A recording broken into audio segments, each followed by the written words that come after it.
শীত না পড়তেই শীতের পিঠে খাওয়া শুরু হয়ে গেছে। এই যে খেজুর পিঠা বা বকুল পিঠা আমরা বানায় নিয়েছি, বানানোটা দেখাইনি।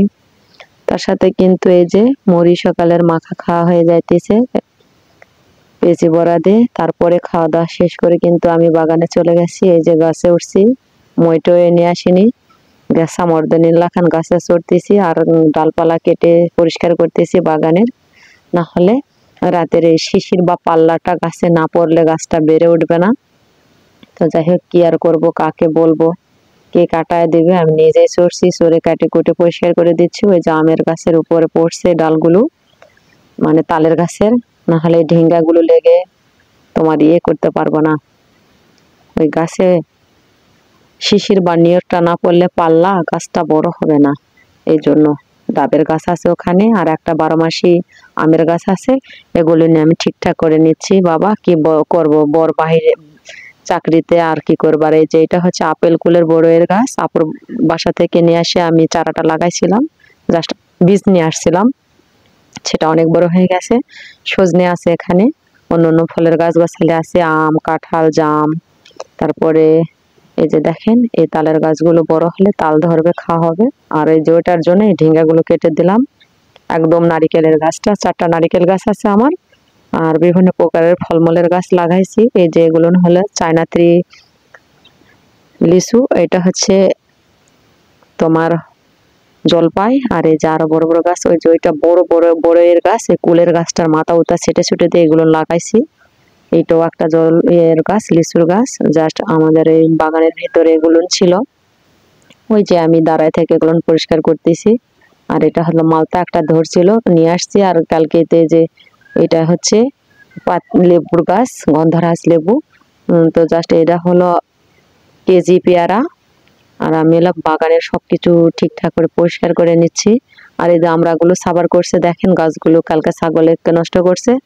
5-6টা আমরা ছিল, তো ছোট ছোটই ছিল, একটু বেশি বড় হয় নাই, আটি ডাবে নাই, সেগুলো নিয়ে আসলাম। আর এটা হচ্ছে ঔষধি গাছ, সর্ব প্রকারের সব ঔষধ দেখো। আমার মেয়ে হাতে টাচ করতেছে কিন্তু পাতা বন্ধ হচ্ছে না, বলতেছে আম্মু পাতা কেন মজে যাচ্ছে না।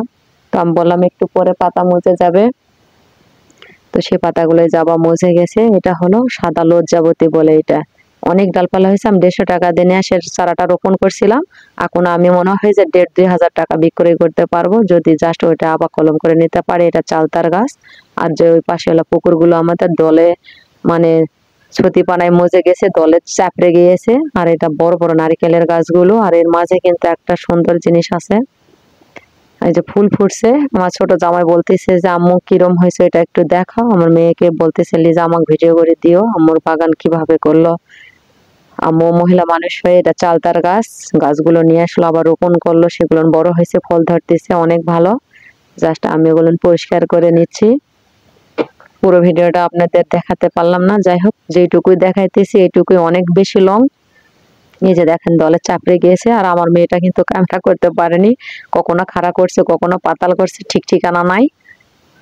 তো যাই হোক, যেটাই করছে আপনাদের যেন ভালো লাগে, আর আপনারা অনেক ভালোবাসা দিয়ে আমার পাশে আছেন, আমি অনেক হ্যাপি আর খুশি। আর এটা হচ্ছে তিতল গাছ, আর ওর মাঝে আর একটা গাছ আছে, এটা হচ্ছে বিদেশি মানে জামের গাছ ওইটা। আর ওষুধি গাছ একটা আছে এখানে, দাউদ হলে সেই পাতা ঘষিয়ে দিলে দাঁত ভালো যায়। আর ওগুলো কলমি শাক ওখান থেকে উঠে নিয়ে এসে রান্না করছিলাম, আমি ফেলে দিয়েছি, ছাগলকে খায়, গাছ হয়েছে ওখানে। এই যে অনেক অনেক গাছ, এটা হচ্ছে কদবেলের গাছ। আর আমাদের কালবালাতে একটা গাছ আছে, দেখেন কি করব, সবগুলো পরিষ্কার পরিচ্ছন্ন করে দিচ্ছি। আর জৈব সার তো তৈরি করছি, ওইটা দিব, একা একা পারি নাই দিতে। তো মেয়ে আসছে, তাকে সাথে করে নিয়ে দেব। আমার ছোট মেয়েটা আসছে, আর বড় মেয়েটা কালকে আসবে। এটা চায়নাত্রী লিচুর গাছ, মানে অনেক গাছ গাছালি এখানে লাগানো হয়েছে, চালতা, আমড়া, জলপাই, লটক, মালতা, গাছবাদাম, 12 মাসি আমের গাছ, লিচু, আমরা অনেক অনেক গাছ গাছালি লাগানো হয়েছে। এই যে অনেক বড়ই বাগানটা আমার, কিন্তু পরিষ্কার করে ফেলে দিচ্ছি। তার সাথে ওষুধি গাছটা আমার অনেক বেস্ট, ওটাই উপকারী। অনেক অনেক প্রকারের গাছ গাছালির ভিতরে আছে। তো দেখেন, এই যে বলতেছি আমার মা চালতাটা অনেক পছন্দ। আর চালতার গাছটা বন্ধুরা দেখেন কত সুন্দর হয়েছে, অনেক বড় হয়েছে চালতার গাছ। এই যে আমাদের আর একটা নারিকেলের গাছ, তালের গাছ, ওখানে মানে অনেক কিছুরই গাছ আছে, কুলের গাছও আছে। এই যে এইটা হচ্ছে কাড়িঙ্গার গাছ, কামরাঙ্গা গুলো মানুষে বক ছাগলে খেয়ে নিয়েছে। আর এটা কেজি পেয়ারা। আর এই যে সাথে একটা গন্ধরাজ লেবুর গাছও আছে। অনেক কিছুই আছে, ভালো করে পরিষ্কার করে আবারও দিতে হবে, তাহলে রাতের পাল্লা বা শিশির পড়ে গাছগুলো আরো অনেক সতেজ হবে। আর খুঁটিটা নড়বড় হয়ে গেছে, ভেঙে গেছে। খুঁটিটা আবার বাঁধার জন্য আমি খুলে নিচ্ছিলাম। আর আমার মেয়ে এসে যে এই গাছগুলো অনেক সুন্দর লাগতেছে ওকে, ও আবার ভিডিও করতেছে, ওর বরকে পাঠায় দিবে সৌদি আরবের বুকে।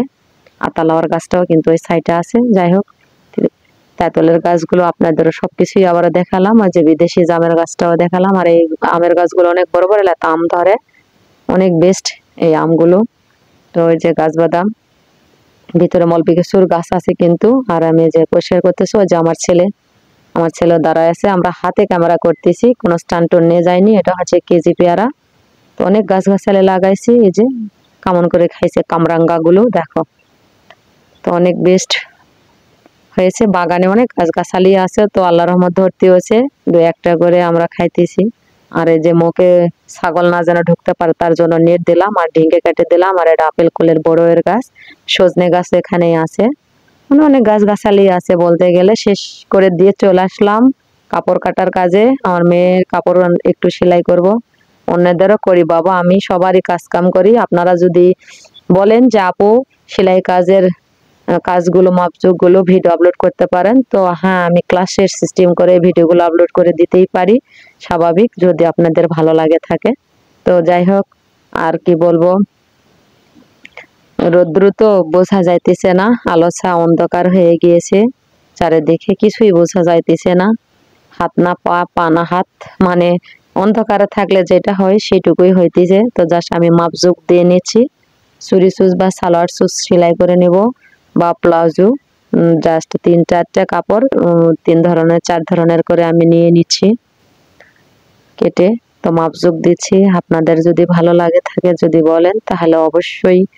অনেক দূর থেকে ক্যামেরা, তো তাই বুঝতে পারতেছে না, কাছে নাই, অনেক দূর থেকে ক্যামেরা করতেছে। আর জাস্ট বললামই তো, আলো দেওয়া নাই। আর আলো যেদিকে আছে রৌদ্র, সেদিক থেকে ধরলে ক্যামেরায় শুধু সাদা দেখা যাইতেছে, মানে কিছুই দেখা যাইতেছে না, ঝাপসে। তো যেটাই হোক না কেন, জাস্ট এই যে কেটে কুটে নিচ্ছি আমি বারিন্দায়। মানে বসাটা লাগতো ওই দিকে করে, তাহলে এই দিক থেকে উজাল আসতো। ওই যে আমার ছাঁ পড়তেছে, দেখতেই পাইতেছেন। তো এই যে আমার মাপজোক দিয়ে নেওয়া হয়ে গেছে, আমি কিন্তু কেটে কুটে নিচ্ছি অলরেডি। তারপরে সেলাইয়ের কাজে চলে যাব। আর রান্না বান্না তো অবশ্যই আছে, অনেক রান্না বান্না কালকে করা হয়েছিল, সেগুলো ফ্রিজে উঠায় রাখছি, ওগুলো থেকেই খেয়ে নিব। আর ভাতটা শুধু গরম গরম না হলে আমার চলে না। ভাত তরকারি গরম হলে আমি দুমুঠো খেতে পারি বেশি, জোড়া না হলে বলবো খিদে থাকলেও খাবো না, এই ধরনের মানুষ আমি। তো যাই হোক, এই যে আমার কেটে নেওয়া হইতেছে, দেখেন আমি কেটে নিচ্ছি কিন্তু বস থেকে।